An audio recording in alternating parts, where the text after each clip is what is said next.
Hello friends, welcome to e learning classes. Friends, आज है 30 अगस्त 2020 और 30 अगस्त के जितने भी इंपॉर्टेंट क्वेश्चंस हैं सारे क्वेश्चंस को डिस्कस करेंगे वीडियो में। इसकी पीडीएफ आपको टेलीग्राम से मिलेगी। टेलीग्राम का लिंक मैं वीडियो के डिस्क्रिप्शन बॉक्स में डाल देता हूँ, वहाँ से जाकर आप पीडीएफ को पढ़ सकते हैं। चलो शुरुआत करते हैं आज के पहले क्वेश्चन से। चैनल को सब्सक्राइब कर लें सभी। पहला क्वेश्चन है दोस्तों, हाल ही में वैष्णव संत रामानुजाचार्य स्वामी का भव्य मंदिर किस शहर में बनाया जा रहा है? क्वेश्चन नंबर पहला काफ़ी इंपॉर्टेंट रहेगा और इस क्वेश्चन नंबर पहले का आंसर है दोस्तों बी, हैदराबाद। हैदराबाद में वैष्णव संत रामानुजाचार्य का भव्य मंदिर बनाया जा रहा है। देखो, इनके बारे में मैं आपको डिटेल्स दे देता हूँ, ये हैं कौन।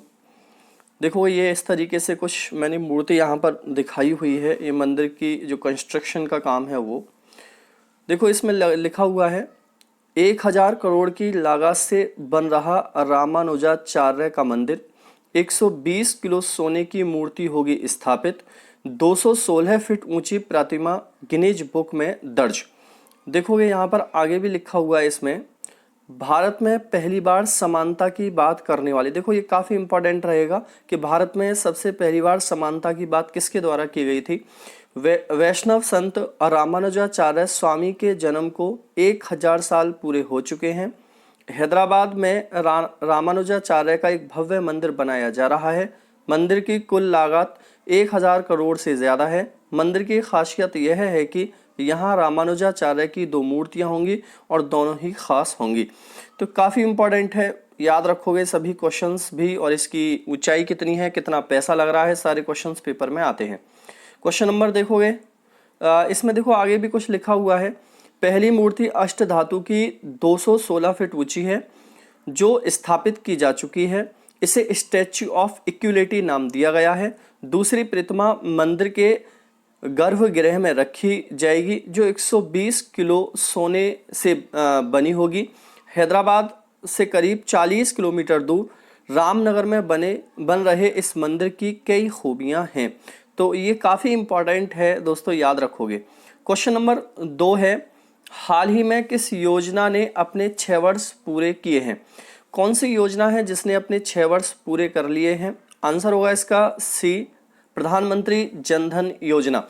प्रधानमंत्री जनधन योजना ने अपने 6 वर्ष पूरे किए हैं। देखोगे इसमें जैसे लिखा हुआ है, जनधन योजना के 6 साल पूरे, अब तक खुले 40 करोड़ से अधिक खाते। ये काफ़ी इंपॉर्टेंट है, कितने खाते खुले अब तक? 40 करोड़ से अधिक खाते खुल चुके हैं। आगे इसमें देखोगे क्या लिखा हुआ है, जैसे इसमें लिखा है पीएम मोदी के द्वारा इस योजना से जुड़े कुछ तथ्य भी साझा किए गए जो ये दिखाते हैं कि योजना कितनी व्यापक रही है। अगस्त 2020 तक इस योजना के तहत 40.35 करोड़ बैंक खाते खोले जा चुके हैं। कुल बैंक खातों में 55% खाते महिलाओं के नाम हैं जबकि बाकी 44% अन्य के नाम। जनधन योजना के तहत खुले बैंक खातों में से 64% ग्रामीण इलाकों में है जबकि सिर्फ 36% शहरी इलाके में है। इस योजना के तहत जीरो बैलेंस के जरिए खाता खोला जा सकता है। इसके अलावा इसमें 2 लाख का दुर्घटना बीमा और डेबिट कार्ड मिलने की सुविधा है। तो ये काफ़ी इंपॉर्टेंट न्यूज़ है। इसमें आगे भी देखो, क्वेश्चन नंबर 3 है दोस्तों, हाल ही में केंद्र सरकार ने मानसिक स्वास्थ्य पुनर्वास के लिए किस नाम से हेल्पलाइन सेवा शुरू की है? तो देखो, केंद्र सरकार ने मानसिक स्वास्थ्य पुनर्वास के लिए एक हेल्पलाइन सेवा शुरू की है और इसका नाम है दोस्तों एक किरण नाम से मानसिक स्वास्थ्य पुनर्वास हेल्पलाइन सेवा शुरू की गई है केंद्र सरकार के द्वारा। ऑप्शन नंबर ए इसका सही है। आगे देखोगे इसमें लिखा हुआ है जैसे मेंटल हेल्थ हेल्पलाइन, मानसिक स्वास्थ्य के लिए केंद्र सरकार ने जारी किया हेल्पलाइन नंबर। आगे इसमें लिखा है देश भर में जिन लोगों को मानसिक स्वास्थ्य सेवाओं की तलाश है वे गुरुवार से किरण के माध्यम से इस सुविधा का लाभ उठा सकते हैं। यह एक फ्री हेल्पलाइन है जिसे केंद्र सरकार द्वारा शुरू किया गया है। आगे इसमें लिखा हुआ है दोस्तों, सामाजिक न्याय और अधिकारिता मंत्रालय व इसके सहयोगियों द्वारा तैयार हेल्पलाइन नंबर, देखो ये है 180059900019 का मकसद शुरुआती जांच, प्राथमिक उपचार, मनोवैज्ञानिक समर्थन, तनाव प्रबंधन, मानसिक स्वास्थ्य की बेहतरी, विचलित व्यवहार के रोकथाम और मनोवैज्ञानिक क्षेत्र में संकट प्रबंधन को उपलब्ध कराना है। तो ये सारी इंफॉर्मेशन इससे रहेगी, काफ़ी इंपॉर्टेंट है, सारे क्वेश्चंस अच्छे से पढ़ते रहोगे। देखोगे मैं वीडियो के लास्ट में क्वेश्चंस भी देता हूँ, उसका आंसर सभी लोग दिया करो कमेंट बॉक्स में, और वीडियो को पूरा जरूर देखो भाई, काफ़ी इंपॉर्टेंट क्वेश्चंस होते हैं सब।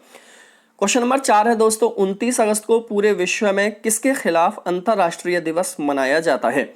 तो क्वेश्चन नंबर 4 और क्वेश्चन नंबर 4 का आंसर है दोस्तों परमाणु परीक्षण के खिलाफ। परमाणु परीक्षण के खिलाफ पूरे विश्व में 29 अगस्त को मनाया जाता है दिवस, अंतर्राष्ट्रीय दिवस। इसका आंसर बी है, याद रखोगे 29 अगस्त को परमाणु परीक्षण के खिलाफ दिवस मनाया जाता है। आगे देखोगे क्वेश्चन नंबर 5 है, हाल ही में अपनी सेहत कारणों से किस देश के प्रधानमंत्री शिंजो आबे ने इस्तीफा दे दिया है? ये भी वेरी वेरी मोस्ट इंपॉर्टेंट रहेगा क्वेश्चन, और इसको आप याद रखोगे, पेपर में आएगा ये क्वेश्चन। आंसर है इसका डी, जापान। जापान के प्रधानमंत्री थे शिंजो आबे, और उन्होंने सेहत कारणों की वजह से इस्तीफा दे दिया है, ये याद रखना है आपको। ठीक है दोस्तों, अब जापान की अगर बात करोगे तो जापान की करेंसी येन है, और जापान की राजधानी टोक्यो है। ठीक है, ये याद रखोगे यहाँ पर। आगे इसमें देखोगे दोस्तों, जैसे शिंजो आबे हैं, इन्होंने सेहत कारणों के चलते इस्तीफा दे दिया है। ये 1-2 बार मेडिकल में भर्ती रहे, जिसकी वजह से इनको काफ़ी प्रॉब्लम हो रही है, तो इन्होंने अपना रिजाइन दे दिया है। क्वेश्चन नंबर 6 है, हाल ही में किस राज्य ने जल संकट को समाप्त करने के लिए इजराइल के साथ समझौता किया है? जल संकट को समाप्त करने के लिए इजराइल के साथ समझौता किया है। Option number B, Uttar Pradesh ने। उत्तर प्रदेश ने जल संकट को समाप्त करने के लिए इजराइल से समझौता किया है। तो सबसे पहले इजराइल की बात कर लेते हैं। इजराइल की कैपिटल जेरूसलम है दोस्तों, जेरूसलम। ठीक है, इजराइल की करेंसी है इजरायली शेकल, ये काफ़ी इंपॉर्टेंट है। इजरायली शेकल ये करेंसी है कहाँ की? इजराइल की, ये बहुत इंपॉर्टेंट है। और इजराइल के जो प्रधानमंत्री हैं उनका नाम है बेंजामिन नेतान्याहू। बेंजामिन नेतान्याहू इनका नाम है, ये काफ़ी इंपॉर्टेंट है, याद रखोगे। जैसे इस क्वेश्चन से रिलेटेड इंफॉर्मेशन है, लिखा हुआ है इसमें, इजराइल की मदद से दूर होगा बुंदेलखंड का पानी का संकट, उत्तर प्रदेश के साथ समझौते पर हस्ताक्षर। आगे इसमें लिखा हुआ है दोस्तों, उत्तर प्रदेश के बुंदेलखंड क्षेत्र का जल संकट समाप्त करने के लिए अब इजराइल का सहयोग लिया जाएगा। गुरुवार को उत्तर प्रदेश सरकार और इजराइल के जल संसाधन मंत्रालय के बीच प्लान ऑफ कोऑपरेशन पर हस्ताक्षर किए गए। देखो ऐसी चीज़ याद रखो, कौन सा प्लान था ये? प्लान ऑफ कोऑपरेशन पर हस्ताक्षर किए गए। लखनऊ स्थित कृषि उत्पादन आयुक्त सभागार में उत्तर प्रदेश की ओर से कृषि उत्पादन आयुक्त आलोक सिन्हा व इजराइल के राजदूत डॉक्टर रॉन मल्का ने हस्ताक्षर किए हैं। तो किस किस ने किए हैं? हमारे कृषि उत्पादन आयुक्त हैं आलोक सिन्हा, और इजराइल के जो राजदूत हैं डॉक्टर रॉन मल्का ने इस पर हस्ताक्षर किए हैं। देखो क्वेश्चन नंबर 7 है, हाल ही में आई रिपोर्ट के अनुसार भारत में किस वर्ष तक कैंसर के मामलों की संख्या 15.7 लाख हो जाएगी? तो देखो कौन से वर्ष तक कैंसर के मामले 15.7 लाख हो जाएंगे, ये किस रिपोर्ट में कहा गया है? तो आंसर होगा इसका डी, 2025। 2025 तक भारत में 15.7 लाख कैंसर के मामले हो जाएंगे, जो काफ़ी तेज़ी से बढ़ रहे हैं। देखोगे जैसा इसमें लिखा हुआ है दोस्तों, अगले 5 साल में कैंसर मरीजों की संख्या में 12% की बढ़ोतरी, ICMR के द्वारा ये रिपोर्ट है। रिपोर्ट में कहा गया है कि इस साल भारत में कैंसर के मामले 13.9 लाख रहने का अनुमान है, जो 2025 तक 15.7 लाख तक पहुंच सकते हैं। रिपोर्ट में यह भी कहा गया है कि साल 2020 में तंबाकू में होने वाले कैंसर रोग कुल मामलों के 27.1% हो सकते हैं। इसके अलावा रिपोर्ट में कहा गया है कि उत्तर पूर्वी क्षेत्रों के लोगों को ज़्यादा मामले देखे जा सकते हैं। तो ये काफ़ी इंपॉर्टेंट है, इस न्यूज़ को ठीक से पढ़ लोगे आप। देखो क्वेश्चन नंबर 8 है दोस्तों, हाल ही में किसने द एनीवेयर स्कूल नामक पहल की शुरुआत की है?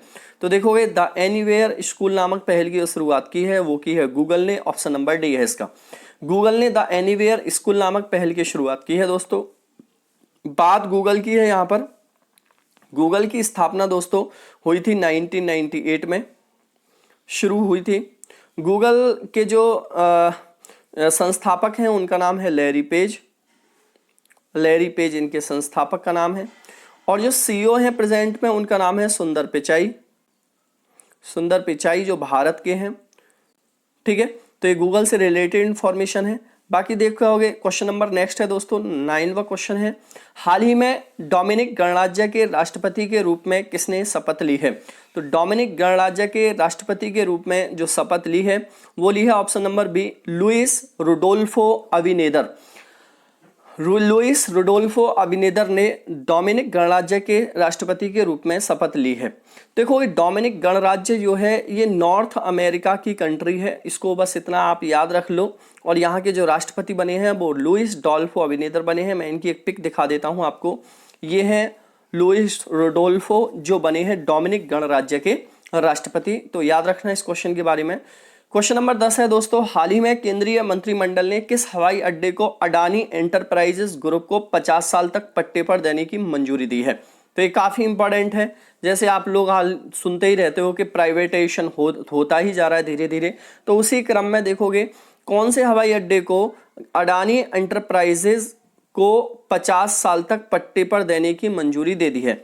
तो देखो इसका जो आंसर है दोस्तों, इसमें ऑप्शन थोड़ा सा मैं नहीं कर पाया हूं, एक ये याद रखना, इसके तीनों ही आंसर हैं। अडानी ग्रुप को जो दिए हैं पट्टे पर वो तिरुवनंतपुरम भी दिया है, जयपुर भी दिया है और गुवाहाटी भी दिया है। तो यहां पर जो ऑप्शन होना चाहिए था एक्चुअल में वो सभी होना चाहिए था। ठीक है, तो सभी इसका आंसर होगा, ये याद रखना। तिरुवनंतपुरम, जयपुर और गुवाहाटी तीनों को केंद्रीय मंत्रिमंडल ने अडानी एंटरप्राइजेस को 50 साल तक के लिए पट्टे पर दे दिया है, तो ये याद रखोगे। लेकिन मैं आपको रिपोर्ट जो दिखाऊंगा उसमें सिर्फ तिरुवनंतपुरम का नाम होगा, वो देख लेते हैं एक बारी। देखोगे इस बोली की प्रक्रिया को पारदर्शी तरीके से अंजाम दिया गया। केरल राज्य के केंद्रीय मंत्रिमंडल ने तिरुवनंतपुरम हवाई अड्डे को अडानी एंटरप्राइजेस को सार्वजनिक निजी भागीदार के तहत 50 साल के लिए पट्टे पर देने के फैसले का विरोध किया है। फाइनली मैं जो बता रहा हूँ वो याद रखोगे आप, तीनों के नाम याद रखना, तिरुवनंतपुरम, गुवाहाटी और जयपुर, तीनों को 50 साल के लिए पट्टे पर दे दिया है अडानी एंटरप्राइजेस को केंद्रीय मंत्रिमंडल की मंजूरी के बाद। आज का टुडे क्वेश्चन है जिसका आंसर आपको कमेंट बॉक्स में हमेशा की तरह देना है दोस्तों। हाल ही में T20 क्रिकेट में 500 विकेट लेने वाले पहले गेंदबाज कौन बन गए हैं? देखो ऐसे क्वेश्चंस बहुत आते हैं पेपर में, क्रिकेट से रिलेटेड कोई ना कोई क्वेश्चन जरूर आता है। सभी आंसर किया करो भाई, ज्यादा से ज्यादा आंसर करो, ज्यादा से ज्यादा शेयर करो वीडियो को, ज्यादा से ज्यादा चैनल से लोगों को जोड़ो। चलो मैं लेता हूँ आपसे tata bye bye and take care.